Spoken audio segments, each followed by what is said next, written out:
Operation devil হান্টে Gazipur সহ সারা দেশে 2 শতাধিক আটক। সন্ত্রাস নির্মূল না হওয়া পর্যন্ত অভিযান চলবে বলেন স্বরাষ্ট্র উপদেষ্টা।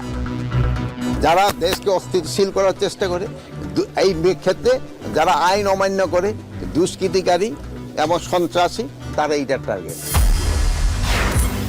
আইন শৃঙ্খলা উন্নতি না হলে সমর্থন ধরে রাখা কঠিন। নির্বাচন নিয়ে তালবাহনা হলে সরকার পালানোর জায়গা পাবে না, মন্তব্য বিএনপি নেতাদের। চলতি মাসেই 2 থেকে 3টি মামলার তদন্ত প্রতিবেদন। ট্রাইব্যুনালকে প্রসিকিউশন। জুলাই আগস্টে গণহত্যায় আরও 7 জনের বিরুদ্ধে গ্রেপ্তারি পরোয়ানা। কমিশনের রাজনৈতিক প্রভাব বন্ধ না হলে আগের মতোই নির্বাচনের শঙ্কা সিইসির। সহযোগিতা পেলে নির্ধারিত সময়ে ভোট অনুষ্ঠানের আশ্বাস। যে রাজনীতিবিদদের influence on the election commission যদি বন্ধ করা না যায়, তাহলে দেখবেন যে আমি মনে করি যে আবার সেই পুরানো জিনিস রিপিট হবে।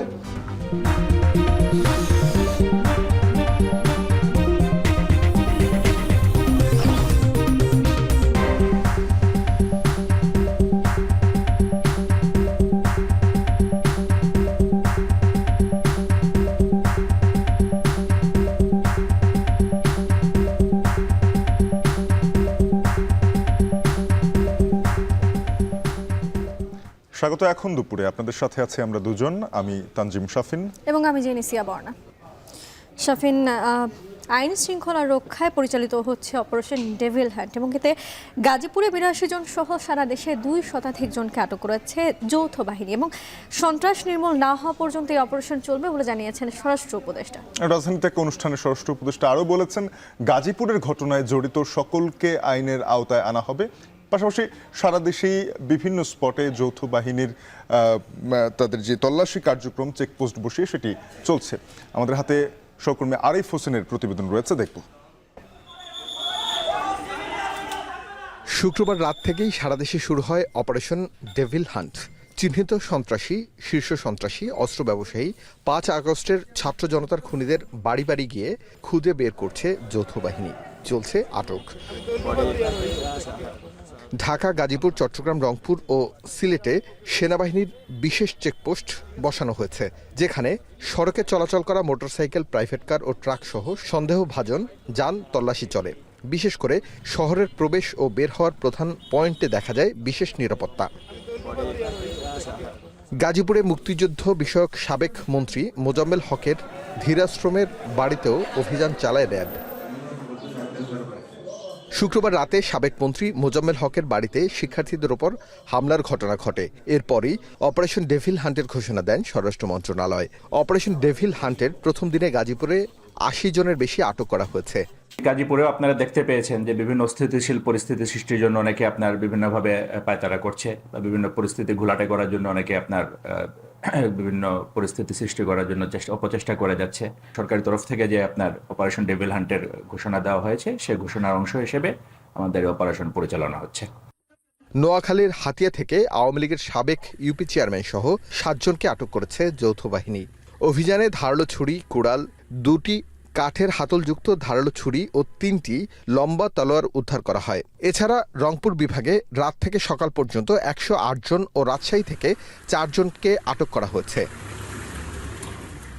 এদিকে স্বরাষ্ট্র মন্ত্রণালয়ের সিনিয়র সচিব বলেন, যেসব পক্ষ দেশকে অস্থিতিশীল করতে অপচেষ্টারত তাদের নিষ্ক্রিয় করতে যৌথ বাহিনীর অভিযান অব্যাহত থাকবে। ডেভিল হান্ট করা হচ্ছে একটা অপারেশন, যেখানে যৌথভাবে সকলে একটা ফোকাসড ওয়েতে কিছু কাজ করবেন। সে কাজের মধ্যে মূলত যে সমস্ত পকেট অফ রেমিনেন্টস থেকে দেশে স্টেবল অবস্থাকে আনস্টেবল করার চেষ্টা করা হচ্ছে, সেটাকে আমরা নিউট্রালাইজ করব এবং এর জন্য আইনানুগ পন্থায় যে ব্যবস্থা নেওয়া দরকার সেগুলো নেব আমরা ইনশাআল্লাহ। অপারেশন ডেভিল হান্ট নিয়ে রোববার কথা বলেন স্বরাষ্ট্র উপদেষ্টা। এ সময় তিনি বলেন, যারা দেশকে অস্থিতিশীল করছে তাদেরকে এই অপারেশন হান্টে টার্গেট করা হচ্ছে। গাজীপুরে যারা এই ঘটনা ঘটাইছে তাদের অনেকেই আমাদের আইনের আওতায় নিয়ে আসা হয়েছে, অনেকে আইনের আওতায় নিয়ে আসা হয়েছে এবং যাদের আইনের আওতায় নেওয়া আনা হয় নাই তাদেরও খুব তাড়াতাড়ি আইনের আওতায় নিয়ে আসা হবে। যারা দেশকে অস্থিতিশীল করার চেষ্টা করে, এই ক্ষেত্রে যারা আইন অমান্য করে, দুষ্কৃতিকারী এবং সন্ত্রাসী, তারা এইটার টার্গেট। টেবিল যতদিন পর্যন্ত শেষ না হবে ততদিন পর্যন্ত অপারেশন চলবে। 5 পুলিশ কর্মকর্তা গ্রেফতার প্রসঙ্গে কথা বলেন স্বরাষ্ট্র উপদেষ্টা। 5 জন পুলিশ কর্মকর্তা, এটা তো আপনারা সবাই জানেন যে ওটা আপনাদের মিডিয়ায় কিন্তু চলে আসছে, এটা কেন তাদের আটক করা হয়েছে। আমার তো জিজ্ঞেস সকালে পেপারে হয়তো পড়ে আসছেন, ওইটার মধ্যে লেখা আছে। আইনের ফাঁক দিয়ে যাতে কোনো অপরাধী বের হয়ে যেতে না পারে সে বিষয়ে নজর রাখছে আইনশৃঙ্খলা বাহিনী। আরিফ হোসেন, এখন, ঢাকা। রাত থেকে গাজীপুর, রংপুর সহ দেশের বিভিন্ন স্থানে চলছে যৌথ বাহিনীর অপারেশন ডেভিল হান্ট। এ নিয়ে বিস্তারিত জানাতে গাজীপুর থেকে সহকর্মী ইফতেখার রায়হান এবং রংপুর থেকে আমাদের সঙ্গে যুক্ত হবেন সহকর্মী মোকাররম হোসেন। শুরুতেই যাব গাজীপুরে। ইফতেখার, জানাবেন যে অপারেশন ডেভিল হান্ট শুরু হওয়ার পর থেকে গাজীপুরের আইন শৃঙ্খলা পরিস্থিতি কেমন দেখছেন? সাধারণ মানুষ এই অপারেশন নিয়ে কি প্রতিক্রিয়া জানাচ্ছে?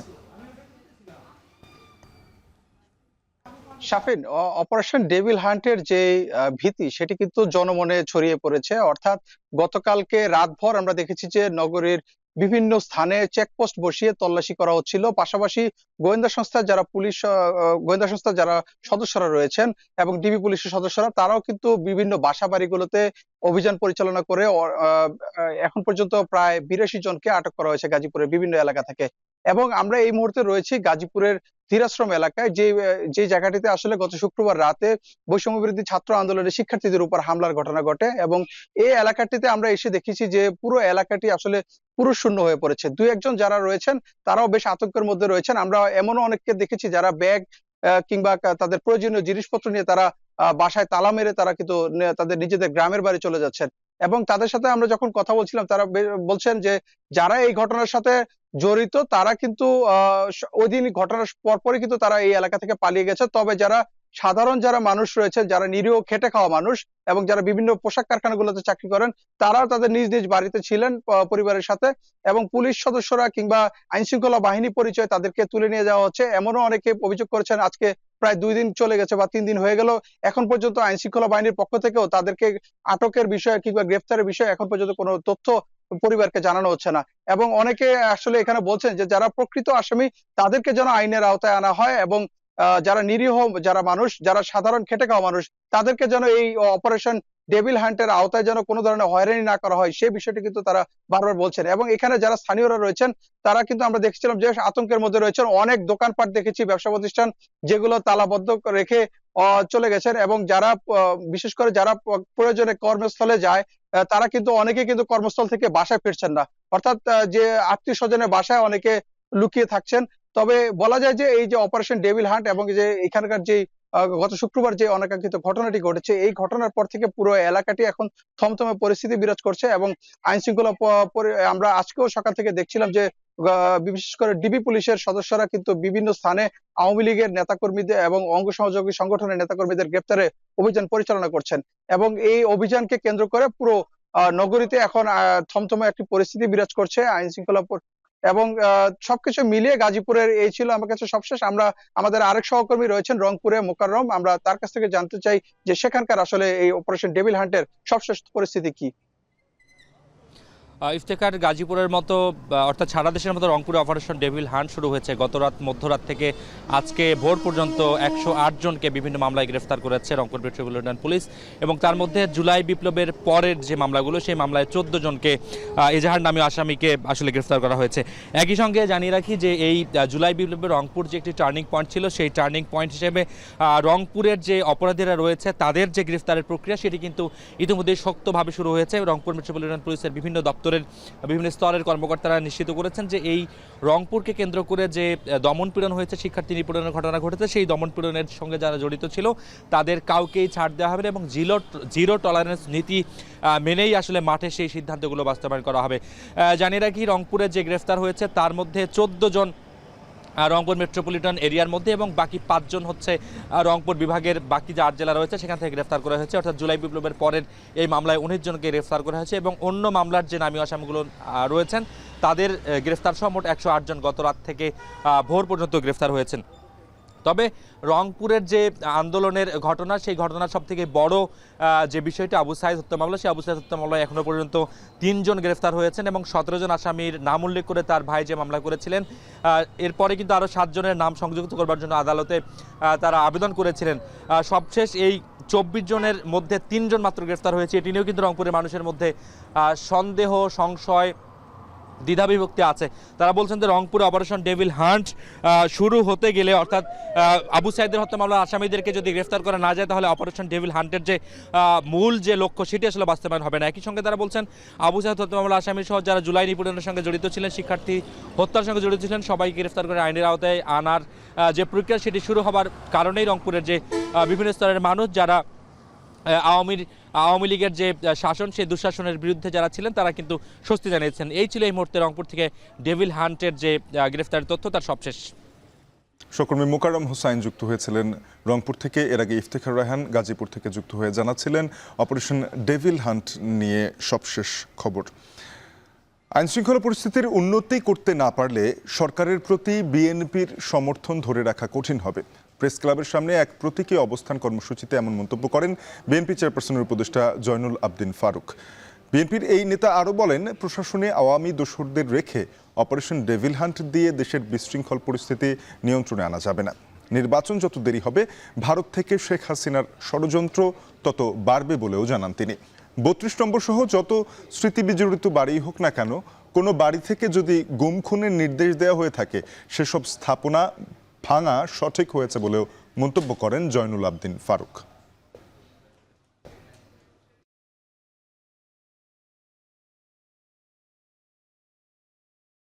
জনগণ জানতে চায়, 6 মাস পার হলো, দয়া করে বিএনপির দাবি, ন্যায্য দাবি মেনে নেন, নির্বাচন দেন। যতই বিলম্বিত হবে, শেখ হাসিনার ষড়যন্ত্র আবারও শুরু হবে, আবারও সচিবালয়ে তারা আগুন দিবে, আবারও অস্থিতিশীল করে তুলবে। এদিকে নির্বাচন নিয়ে যদি কেউ টাল বাহানা করে, তাহলে পালানোর জায়গা পাবে না বলে মন্তব্য করেছেন বিএনপির স্থায়ী কমিটির সদস্য গয়েশ্বরচন্দ্র রায়। সংস্কারের নামে ভোটার তালিকায় বয়স কমানোর প্রস্তাবকে সমালোচনা করে তিনি বলেন, অন্তর্বর্তী সরকারের অন্য কোনো উদ্দেশ্য আছে কিনা তা খতিয়ে দেখা দরকার। জাতীয় প্রেস ক্লাবের রাষ্ট্র কাঠামো মেরামতের 31 দফা ও জনসম্পৃক্তি নিয়ে এক প্রশিক্ষণ কর্মশালায় গয়েশ্বর বলেন, 6 মাস পরে এসে 32 নম্বরের বাড়ি ভেঙে ফেলা রাজনৈতিক সংস্কৃতির পরিবর্তনের বিরুদ্ধে বলে মনে করেন বিএনপির স্থায়ী কমিটির এই সদস্য। এতে করে আওয়ামী লীগই লাভবান হবে বলে মনে করেন তিনি।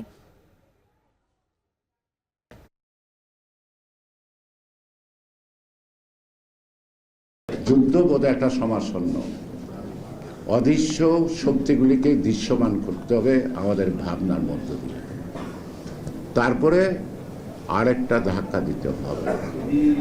একজন তো পালাইছে কাপড় পরলা, আর যারা এই নির্বাচন নিয়ে ষড়যন্ত্র করতেছে, তারা পালানোর সুযোগ পাবে বলে আমি মনে করি।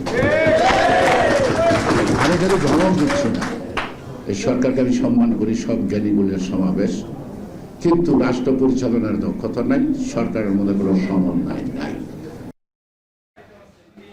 চলতি মাসের মধ্যে জুলাই গণহত্যার বেশ কয়েকটি মামলার তদন্ত প্রতিবেদন জমা দেওয়া হবে বলে ট্রাইব্যুনালকে জানিয়েছেন প্রসিকিউশন। এদিকে জুলাই আগস্টে 3টি গণহত্যা মামলায় আরও 7 জনের বিরুদ্ধে গ্রেপ্তারি পরোয়ানা জারি করেছেন ট্রাইব্যুনাল। বিস্তারিত দেখুন প্রতিবেদনে। কার্নিশে ঝুলে থাকা ছাত্রের প্রাণের আকুতি শুনেছিল পুরো দেশ। জুলাই আগস্টের ঘটনায় চারিপাশে যখন চলছিল মৃত্যুর মিছিল, তখন সামাজিক যোগাযোগ মাধ্যমে মুহূর্তেই ছড়িয়ে পড়ে এই হৃদয় বিদারক ঘটনার দৃশ্যপট।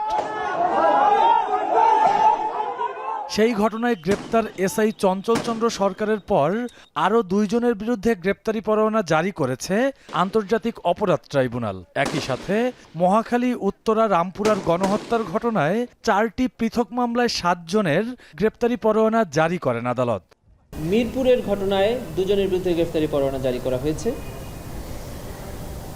উত্তরার ঘটনায় 3 জনের বিরুদ্ধে গ্রেপ্তারি পরোয়ানা জারি করা হয়েছে এবং রামপুরায় আপনারা জেনে থাকবেন চঞ্চল চন্দ্র সরকার, যাকে ইতিমধ্যে গ্রেফতার করে ট্রাইব্যুনালে হাজির করা হয়েছিল, ওই ঘটনায় আমরা আরও 2 জনের সম্পৃক্ততা পেয়েছি, যাদের বিরুদ্ধে ট্রাইব্যুনালে গ্রেফতারি পরোয়ানার আবেদন করেছিলাম। ট্রাইব্যুনাল মঞ্জুর করে এই গ্রেফতারি পরোয়ানাগুলো জারি করেছে। এজলাসে চানখারপুলের আলোচিত এপিবিএন সদস্য সুজনকে জিজ্ঞাসাবাদের জন্য অনুমতি চাইলে 12 তারিখের জন্য অনুমতি দেন ট্রাইব্যুনাল। একটি তথ্য দিতে চাই, সেটা হলো এ সময় ট্রাইব্যুনাল জানতে চান তদন্ত প্রতিবেদন কবে জমা দেওয়া সম্ভব হবে। প্রসিকিউটররা বলেন এই মাসের মধ্যেই 2-3টি প্রতিবেদন জমা দেওয়া সম্ভব হতে পারে।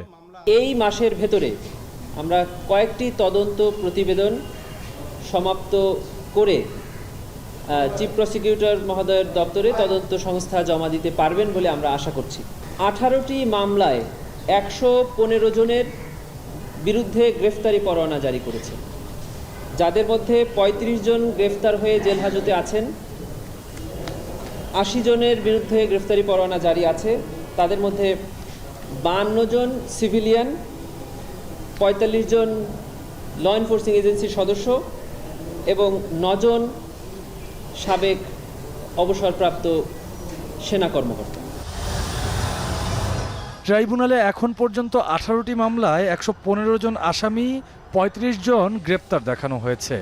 অভিযুক্তদের মধ্যে 52 জন সিভিলিয়ান, 9 জন অবসরপ্রাপ্ত সেনা কর্মকর্তা ও বাকিরা আইন শৃঙ্খলা বাহিনীর। রকিবুল রাহাত, এখন, ঢাকা।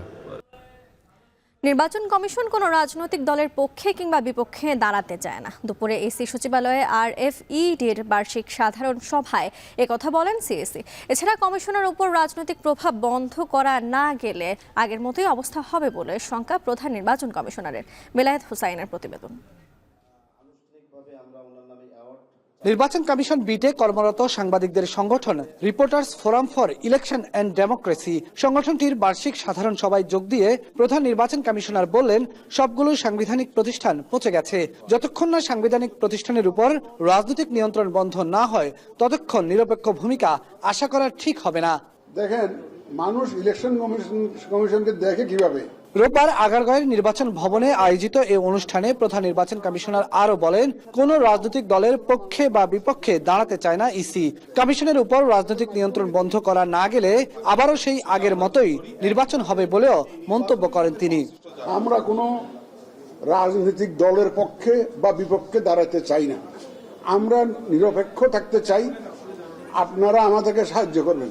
যে ইলেকশন কমিশনের এত বদনাম, এত কিছু কেন হলো, 100টা কারণ বলতে পারবেন, কেউ 200টা কারণ বলতে পারবেন, কিন্তু আমার কাছে 1 নম্বর কারণ হলো political control of the election commission. রাজনীতিবিদদের influence on the election commission যদি বন্ধ করা না যায়, তাহলে দেখবেন যে আমি মনে করি যে আবার সেই পুরানো জিনিস রিপিট হবে। সিইসি বলেন, সবার সহযোগিতা পেলে নির্ধারিত সময় অনুযায়ী জাতিকে দেওয়া ওয়াদা পালন করবে নির্বাচন কমিশন। ফ্রি ফেয়ার ইলেকশন আশা করি। এটার জন্য তো আমরা প্রতিশ্রুতিবদ্ধ, কিন্তু আপনাদের সহযোগিতা ছাড়া তো এটা সম্ভব হয় না। দেশের সর্বস্তরের মানুষের সহযোগিতা লাগবে এটার জন্য।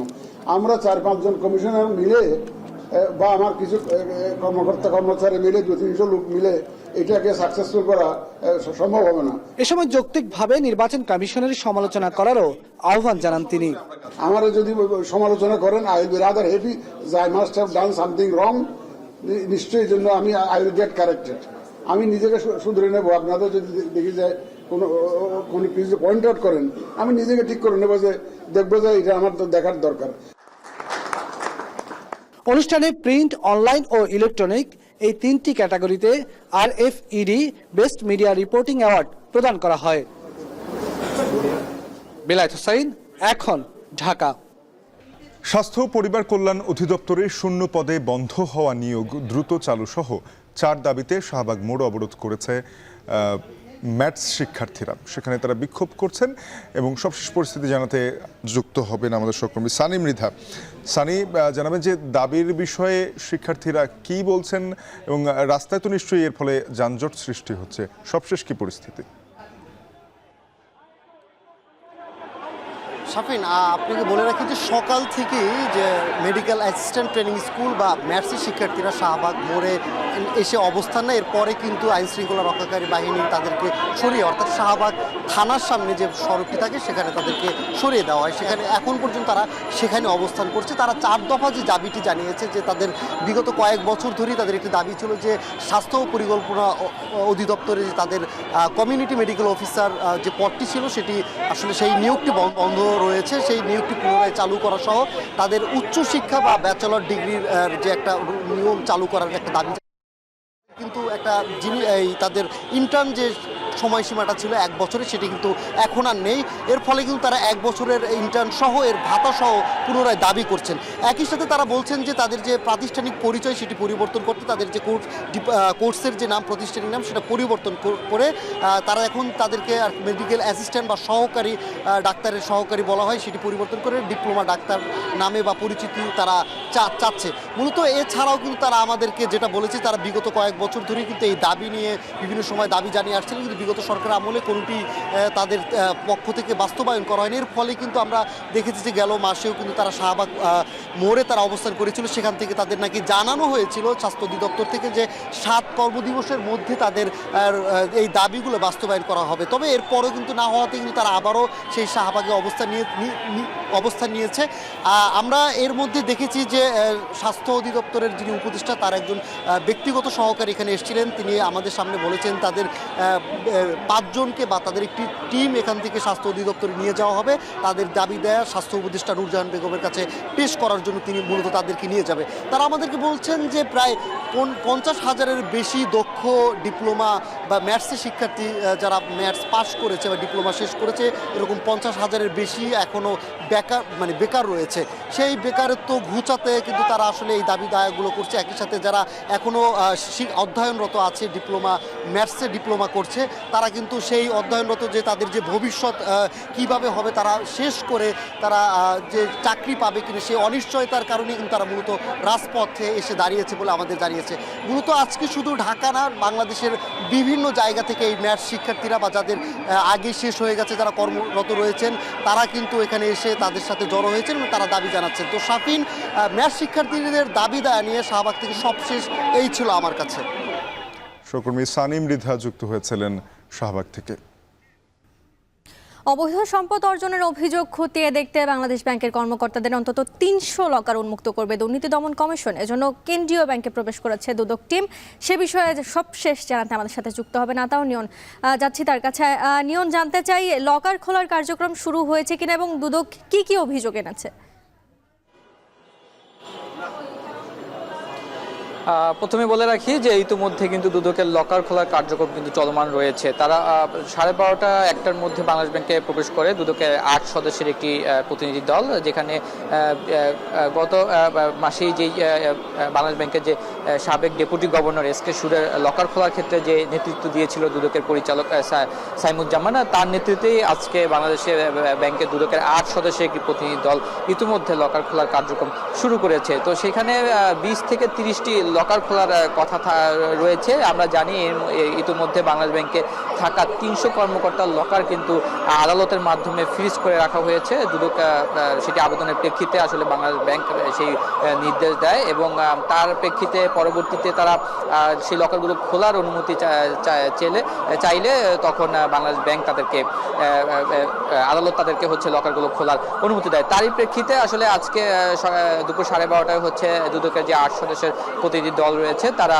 বাংলাদেশ ব্যাংকে এসেছে এবং ধারাবাহিকভাবে যেটা বলা হচ্ছে যে যাদের বিরুদ্ধে আসলে নির্দিষ্টভাবে অভিযোগ রয়েছে তাদের লকারগুলি আসলে প্রথমে খোলা হচ্ছে। কারণ বিগত পতিত আওয়ামী লীগ সরকারের আমলে যারা মূলত এসাল্লাম, নজরুল ইসলাম মজুমদার কিংবা সালমান এফ রহমান সহ যাদেরকে ব্যাংক খাতের অর্থ আত্মসাৎ এবং পাচারের সহযোগিতা করেছে এবং ব্যাংক যাদের কারণে আসলে বলা হয়ে থাকে যে ইসলামী ব্যাংকগুলো সহ 11টি ব্যাংক আসলে তারল্য সংকটে রয়েছে বা তলানিতে রয়েছে, সেই ব্যাংকগুলোর ক্ষতির কারণ তাদেরকে আসলে যে বাংলাদেশ ব্যাংকের যেসব কর্মকর্তারা সুযোগ সুবিধা দিয়েছে তার মধ্যে বলা হয়ে থাকে যে চট্টগ্রাম যেই বাংলাদেশ ব্যাংকের শাখা রয়েছে সেখানকার কর্মকর্তারা একটু বড় অংশ আসলে তাদের সহযোগিতার, বিশেষ করে এস আলমকে সহযোগিতার সাথে জড়িত রয়েছে। তাদের বিরুদ্ধে যে অভিযোগ রয়েছে সেই সব কর্মকর্তারা আসলে অভিযোগের ভিত্তিতে তাদের লকারগুলো আসলে প্রথমে খোলা হবে। তবে আজকে 20 থেকে 30টি লকার খোলার কথা থাকলেও কতগুলো খুলতে পারে সেটি আসলে দিন শেষে দুদকের কাছ থেকে জানা যাবে। তো সেক্ষেত্রে বর্তমানে তারা প্রতিটি লকার খুলে সেসব লকারে যেসব সম্পদ পাওয়া যাবে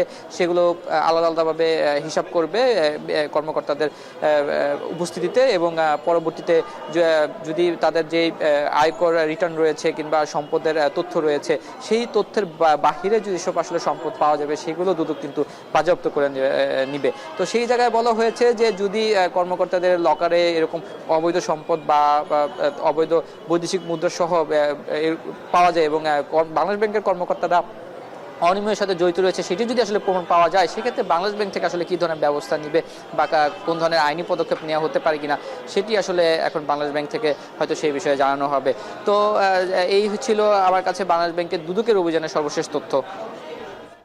বাংলাদেশ ব্যাংক থেকে যুক্ত ছিলেন সহকর্মী আতাউর নিয়ম। বাংলাদেশ কেমিক্যাল ইন্ডাস্ট্রিজ কর্পোরেশনের 9ম ও 10ম গ্রেডের নিয়োগে অনিয়ম প্রতিরোধে অভিযান চালিয়েছে দুদক। সকালে মতিঝিলে বিসিআইসির প্রধান কার্যালয়ের সংশ্লিষ্ট কর্মকর্তাদের সাথে ঘণ্টাব্যাপী বৈঠক করে এবং নিয়োগ প্রক্রিয়া নথিপত্র যাচাই ও বাছাই করে দুদক। পরে গণমাধ্যমকে দলটি জানায় ঢাকা বিশ্ববিদ্যালয়ের আইবি এবং বুয়েটের সম্মিলিতভাবে ডিপিএম পদ্ধতির পরীক্ষা স্বচ্ছতার সাথে অনুষ্ঠানের জন্য খতিয়ে দেখা হচ্ছে। এ সময় বিসিআইসির কর্মকর্তারা জানান দুদক কর্মকর্তারা নথিপত্র সরবরাহ করা হয়েছে।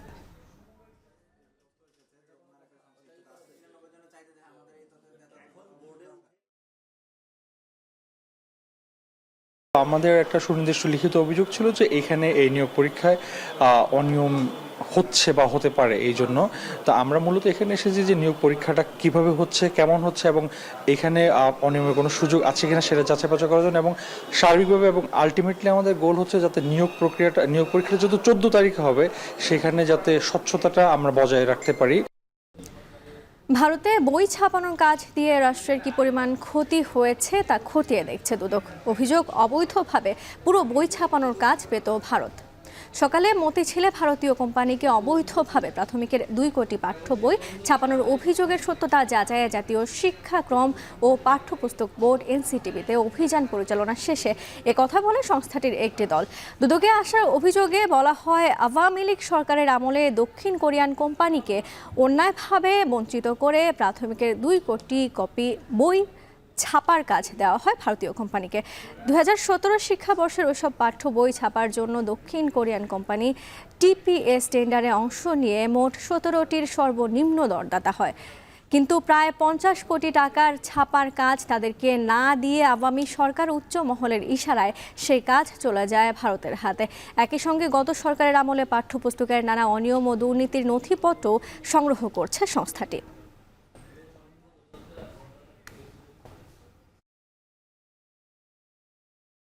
দরপত্র যে টেন্ডার যে কমিটি হয় এদের কোনো কারসাজির মাধ্যমে সেগুলো করা হয়েছে কিনা সেটা যাচাই আমরা এসেছি আজকে। মূলত এখানে 3টা ব্যাপার জড়িত। একটা হচ্ছে বাংলাদেশের প্রকাশনীকে বাদ দেয়া, ভারতের প্রকাশনীকে বই ছাপানোর দায়িত্ব দেওয়া এবং এর প্রেক্ষিতে বাংলাদেশের কোনো বৈদেশিক মুদ্রার কোনো ক্ষতি হলো কিনা। এবারে দেশের বাইরের খবর। দিল্লিবাসীকে অরবিন্দ কেজরিওয়ালের ফ্রি সুবিধা দিয়ে বিধানসভা নির্বাচনে আম আদমি পার্টিকে কুপকাত করলেন নরেন্দ্র মোদী। বিজেপির দেয়া ফ্রি সুযোগ সুবিধার প্রতিশ্রুতির ছড়াছড়িতে এবার ভরসা রাখলেন দিল্লির ভোটাররা। আম আদমি পার্টির এত বড় পরাজয়ের পেছনে কেজরিওয়ালের বিরুদ্ধে দুর্নীতির অভিযোগ এবং কংগ্রেসের সাথে সম্পর্কের ফাটলকেও অন্যতম কারণ হিসেবে দেখছেন রাজনৈতিক বিশ্লেষকরা। তৌহিদুর রহমানের প্রতিবেদন।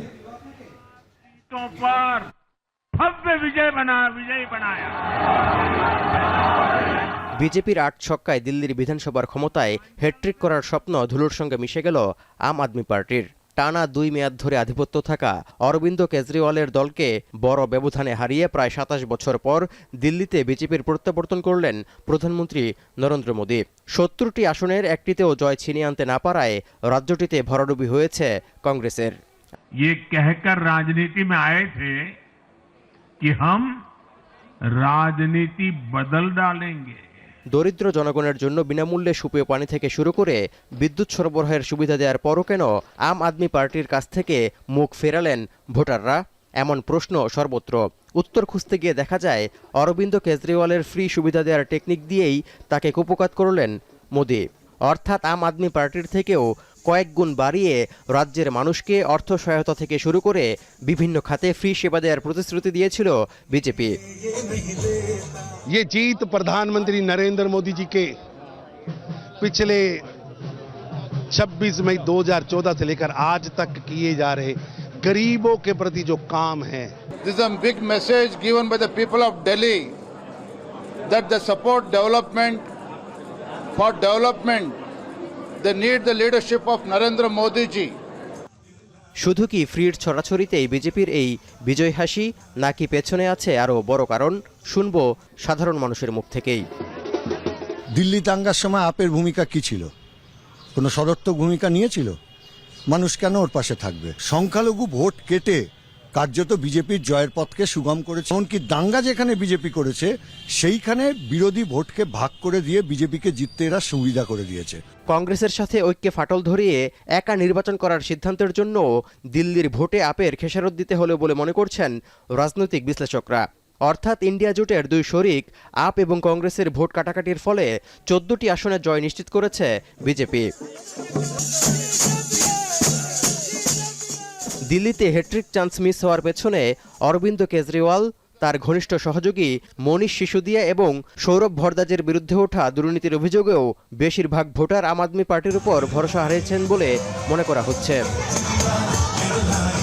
তৌহিদুর রহমান, এখন বিশ্ব। মেক্সিকোর দক্ষিণাঞ্চলে তাবাসকো রাজ্যে বাস দুর্ঘটনায় প্রাণ গেছে 41 জনের, আহত বেশ কয়েকজন। বিষয়টি নিশ্চিত করেছে রয়টার্স। স্থানীয় সময় শনিবার ভোরে 48 আরোহী নিয়ে বাসটি একটি ট্রাকের সঙ্গে ধাক্কা খায়। এতে মুহূর্তেই আগুন ধরে যায় বাসে। কয়েক মিনিটের আগুনে ভস্মীভূত হয়ে যায় পুরো গাড়িটি। এতে বাসটির ভেতরে থাকা ড্রাইভার সহ 41 জন আগুনে দগ্ধ হয়ে ঘটনাস্থলে নিহত হন। এখন পর্যন্ত 18টি মরদেহ শনাক্ত করেছে উদ্ধারকর্মীরা। বাকিদের শনাক্তে অব্যাহত রয়েছে উদ্ধার কাজ।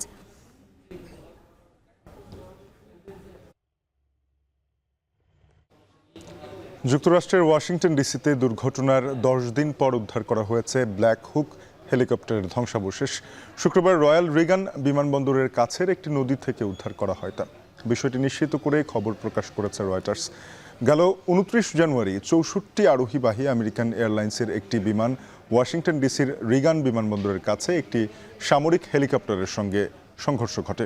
এতে হেলিকপ্টারের 3 সেনা কর্মকর্তা সহ মোট 67 জন নিহত হন। যুক্তরাষ্ট্রের national transport and federal aviation জানিয়েছে হেলিকপ্টারটি তার সীমার 100 ফুট উপরে উঠেছিল। এ সময় হেলিকপ্টারটির অটোমেটিক ডিপেন্ডেন্ট সার্ভিসেস ব্রডকাস্ট বন্ধ হয়ে যায়। তাই এয়ারক্রাফটের অবস্থান সম্পর্কে কোনো দিক নির্দেশনা পাচ্ছিল না হেলিকপ্টারটি। হেলিকপ্টার ও বিমানের ধ্বংসাবশেষ তদন্ত করে দুর্ঘটনার আরও সম্ভাব্য কারণ জানার চেষ্টা করছে দেশটির national transport and federal aviation.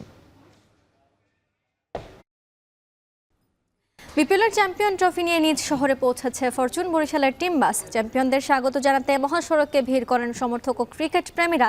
শিরোপা নিয়ে উৎসবে মাতবেন তামিম, মুশফিক ও রিশাদ রায়। নিয়ে আরও জানাতে বরিশাল থেকে যুক্ত হচ্ছেন সহকর্মী অমিত হাসান। যাচ্ছি তার কাছে। অমিত, শিরোপা উদযাপনে কি কি আয়োজন থাকছে এবং জানতে চাই সমর্থকদের উৎসাহ উদ্দীপনা কেমন দেখছেন? বন্যা, আমার পিছনে দেখলেই বুঝতে পারবেন আসলে সমর্থকদের উৎসাহ উদ্দীপনা, এবং সেই সকাল থেকেই তারা কিন্তু বরিশাল বিমানবন্দরে অপেক্ষা করেছিল কখন আসলে ফরচুন বরিশালের টিম বরিশালে আসবে, এবং তারপর পরে কিন্তু এই মুহূর্তে সেই টিমটি এবং সেই চ্যাম্পিয়ন ট্রফি কিন্তু বরিশালে এসে পৌঁছেছে, এবং বরিশালের যে ফরচুন গ্রুপের যে অফিস রয়েছে সেখানে এসে পৌঁছেছে। এবং এই যে সমর্থকরা দেখছেন সবাই কিন্তু সেই বিমানবন্দর থেকে নেচে গেয়ে তারপরে কিন্তু এখানে এসে পৌঁছেছে, এবং সব বয়সে মানুষ কিন্তু এখানে ভিড় করছেন ফরচুনটি বরিশালের টিম সবার সাথে দেখা করার জন্য। এবং কিছুক্ষণ আগেই তারা গাড়ি থেকে একে একে বের হয়েছে। তামিম, মুশফিক, রিয়াদ সহ অন্যান্য যে প্লেয়াররা রয়েছে তারা একটু আগে বের হয়ে এখানে কিন্তু আসলে দুপুরের খাবারের জন্য এখানে অবস্থান করছেন এবং তার পরপরই তারা বরিশাল বেস পার্কে যাবে। সেখানে কিন্তু সেখানে অনুষ্ঠান রয়েছে এবং এই যে বিপিএল এর ট্রফি, চ্যাম্পিয়ন ট্রফি, সেটি সবার মাঝে উন্মুক্ত করে দেওয়া হবে এই বেস পার্ক মাঠে। এবং এখানে যদি দেখায় যে ছাদেও কিন্তু মানুষের ভিড় দেখা যাচ্ছে, ছাদ পর্যন্ত কিন্তু মানুষ উঠে সেখানে অপেক্ষা করছে আসলে এই টিমের সাথে দেখা করার জন্য, কিংবা এই যে তামিম, মুশফিক এদেরকে দেখার জন্য। সেই বিপিএল ট্রফি অনেক আশা আকাঙ্ক্ষার পর কিন্তু বরিশালে এসে পৌঁছেছে, সেই যে ট্রফিটি আসলে তারা দেখতে চান এবং মানুষের মধ্যে উৎসাহ উল্লাস আপনারা এই মুহূর্তে লক্ষ্য করছেন। তারা কিন্তু বিমানবন্দর থেকে গাড়ি বহরে একদম এই ফরচুন বরিশালের এই গাড়িটি নিয়ে তারা কিন্তু এই বিসিক এলাকার মধ্যে প্রবেশ করেছে এবং এই মুহূর্তে উৎসাহ উদ্দীপনা কিন্তু লক্ষ্য করার মতো এবং সবাই একটি স্লোগান দিচ্ছে, ফরচুন বরিশাল। এবং তারা গত বছর থেকেই চ্যাম্পিয়ন হওয়ার পর থেকেই কিন্তু তারা অপেক্ষা করছিল যে কবে এই টিম বরিশালে আসবে, একই সাথে এই ট্রফি তারা সামনাসামনি দেখতে পাবে। সেই আশা তাদের পূরণ হয়েছে বলে প্রত্যাশা দাবি করেছে এবং সেই আশা অনেকটাই কিন্তু পূরণ। তবে তারা চাচ্ছিলেন যে লঞ্চে করে এই ট্রফিটি বরিশালে আনা হোক, তবে যেভাবেই হোক বরিশালে আনা হয়েছে এতেই আসলে তারা খুশি। এবং সেই সকাল থেকেই তারা নানা ধরনের স্লোগানে মুখরিত রেখেছিল বিমানবন্দর এলাকা এবং এই মুহূর্তে তারা কিন্তু বিসিক এলাকায় সেই আনন্দ উল্লাস করছে এবং গাড়ির সাথে বহরে তারা কিন্তু বাইক, মোটর বাইক সহ যে গাড়ি সেগুলো নিয়ে তারা মহাসড়ক দাপিয়ে কিন্তু এই বরিশালে পৌঁছেছে। এবং এ সময় আমরা দেখেছি রাস্তার দুই পাশে অজস্র মানুষের ভিড়, তারা অপেক্ষা করছে, তারা অপেক্ষা করেছিল, সেই অপেক্ষার অবসান তারা হয়েছে। সেই উল্লাস আমরা দেখতে দেখতে কিন্তু এখানে এসে পৌঁছেছি। আর কিছুক্ষণ পরে এখান থেকে বেস পার্কে টিম ফরচুন বরিশালের যে টিম সেটি চলে যাবে এবং তারপর সেখানে সকলের মাঝে ওপেন করে দেওয়া হবে যে ফরচুনের চ্যাম্পিয়ন ট্রফি, সেটি কিন্তু সবাই দেখতে পাবে এবং সে উপলক্ষে বেস পার্কে ব্যাপক আয়োজন রয়েছে। সেখানে মানুষের ভিড়ও কিন্তু ইতিমধ্যে আসলে লক্ষণীয়। তো বরিশাল থেকে এই ছিল আমার কাছে সর্বশেষ। বন্যা। বিপিএল এর চ্যাম্পিয়ন ট্রফি নিয়ে ফরচুন বরিশাল এখন নিজ শহরে টিকিট প্রেমীদের উন্মাদনা দেখছিলাম সহকর্মী অমিত হাসানের মাধ্যমে। বিপিএল এর মান উন্নয়নের ফ্র্যাঞ্চাইজি মালিকদের লাভের কথা ভাবতে হবে বিসিবিকে, এজন্য সমানভাবে লভ্যাংশ বিতরণই সবচেয়ে ভালো উপায় বলে মনে করেন ক্রিকেট বোর্ডের সাবেক পরিচালক খন্দকার জামিল উদ্দিন। এছাড়া বিপিএল ঘিরে নানা সমালোচনা থাকলেও মাঠে ক্রিকেটের উন্নতির কথা বলেছেন গভর্নিং কাউন্সিলের সদস্য নাজমুল আবদিন ফাহিম। বিস্তারিত তাসওয়ার নাফির প্রতিবেদনে। বাংলাদেশ প্রিমিয়ার লিগ যা হওয়ার কথা ছিল দেশের ফ্র্যাঞ্চাইজি ক্রিকেটের রোল মডেল। বিদেশি তারকা ক্রিকেটারদের মিলন মেলার পাশাপাশি দেশীয়দের উপার্জনের বড় একটা জায়গা, কিন্তু এমনটা হলো কতটুকু? উল্টো নানা সমালোচনা, ফিক্সিং এর কালো থাবা আর ক্রিকেটারদের পারিশ্রমিক না দেওয়ার অভিযোগ। এসবে বিপিএল যেন ফ্র্যাঞ্চাইজি ক্রিকেটে বিতর্কের উদাহরণ হয়ে দাঁড়িয়েছে। দেশের একমাত্র ফ্র্যাঞ্চাইজি লিগটির কেন এমন অবস্থা, এর সমাধানই বাকি। ফ্র্যাঞ্চাইজি লিগটা কিন্তু একটা ব্যবসা, আমার ব্যবসাটা কিন্তু এক বছরে আমার হবে না। আমি যদি কন্টিনিউ করতে পারি, ভালো পারফর্ম করি, দিনকে দিন আমার ব্যবসা বাড়বে। 5টা বছর যদি আমি পাই তাহলে ঠিকই ফ্র্যাঞ্চাইজিগুলো কিন্তু ইনকাম করতে পারবে এবং বিসিবিও কিন্তু তখন সব কিছু সুন্দরভাবে পাবে। কিছু কিছু সুযোগ সুবিধা ফ্র্যাঞ্চাইজিদেরকেও দিতে হবে। যেমন প্রত্যেকটা জায়গায় আপনি দেখবেন টিকিটের একটা অংশ কিন্তু ফ্র্যাঞ্চাইজিরা পায়, বাংলাদেশে কিন্তু পায় না। সুতরাং বাংলাদেশে যদি আমরা এই ট্রেন্ডটা সেট করতে পারি যে ফ্র্যাঞ্চাইজিগুলো ব্যবসা করতেছে, প্রফিট করতেছে, তখন কিন্তু পরবর্তীতে বিটটা কিন্তু বেড়ে যাবে। এত কিছুর পরও বিসিবির দাবি মাঠের ক্রিকেটে এবারের আয়োজন আগেরগুলোকে ছাড়িয়ে গেছে। তবে পারিশ্রমিক নিয়ে বিতর্ক না উঠলে আরও ভালো হতো বলে মত গভর্নিং কাউন্সিলের এই সদস্যের। একটা ফ্র্যাঞ্চাইজি তাদের করণীয় ঠিকভাবে করেনি, কিন্তু অন্য আধারে আমরা দেখেছি ক্রিকেট যেটা মাঠের ক্রিকেটটা ভালো ক্রিকেট হয়েছে, রান হয়েছে, ভালো উইকেট দেখেছি, প্রচুর দর্শক দেখেছি, সো আমাদের ছেলেদের পারফরমেন্স দেখেছি, ক্রিকেটটা ভালো হয়েছে। বাট ক্রিকেটের বাইরে কিছু কিছু ঘটনা ছিল যেগুলো না হলে খুব ভালো হতো। দেশের একমাত্র ফ্র্যাঞ্চাইজি লিগ নিয়ে ক্রিকেট ভক্তদের প্রত্যাশা অনেক, যার প্রতিফলন দেখা যায় টিকিট বিক্রির লাইনে ও মাঠের দর্শক উপস্থিতিতে। তবে ধারাবাহিক এমন বিপিএল আয়োজনে কতটুকু আগাবে দেশের ক্রিকেট, নাকি অচিরেই মুখ থুবড়ে পড়বে দেশের ক্রিকেটের একমাত্র ফ্র্যাঞ্চাইজি লিগটি, সেটাই হয়তো সময় বলে দিবে। তাসওয়ার নাফি, এখন, ঢাকা। শেষ করবো এখন দুপুর। তার আগে শিরোনামগুলো জানাবো আরো একবার। অপারেশন ডেভিল হান্টে গাজীপুর সহ সারা দেশে 2 শতাধিক আটক। সন্ত্রাস নির্মূল না হওয়া পর্যন্ত অভিযান চলবে বললেন স্বরাষ্ট্র উপদেষ্টা। যারা দেশকে অস্থিতিশীল করার চেষ্টা করে, এই ক্ষেত্রে যারা আইন অমান্য করে, দুষ্কৃতিকারী এবং সন্ত্রাসী, তারা এইটার টার্গেট। আইন শৃঙ্খলা উন্নতি না হলে সমর্থন ধরে রাখা কঠিন। নির্বাচন নিয়ে তালবাহানা হলে সরকার পালানোর জায়গা পাবে না, মন্তব্য বিএনপি নেতাদের।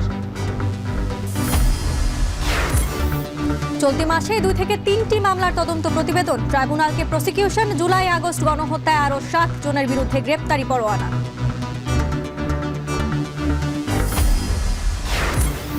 কমিশনের রাজনৈতিক প্রভাব বন্ধ না হলে আগের মতোই নির্বাচনের শঙ্কা সিইসির। সহযোগিতা পেলে নির্ধারিত সময়ে ভোট অনুষ্ঠানের আশ্বাস। যে রাজনীতিবিদদের influence on the election commission যদি বন্ধ করা না যায়, তাহলে দেখবেন যে আমি মনে করি যে এই আবার সেই পুরানো জিনিস রিপিট হবে। এই ছিল এখন দুপুরে। যাবার আগে জানাতে চাই, এখন টেলিভিশন ওয়েবসাইটে দেখতে হলে ভিজিট করুন www.ekhon.tv। এছাড়া যুক্ত থাকুন ফেসবুকে facebook.com/tv.ekhon এবং ইউটিউবে দেখতে ভিজিট করুন youtube.com/c/ekhon tv।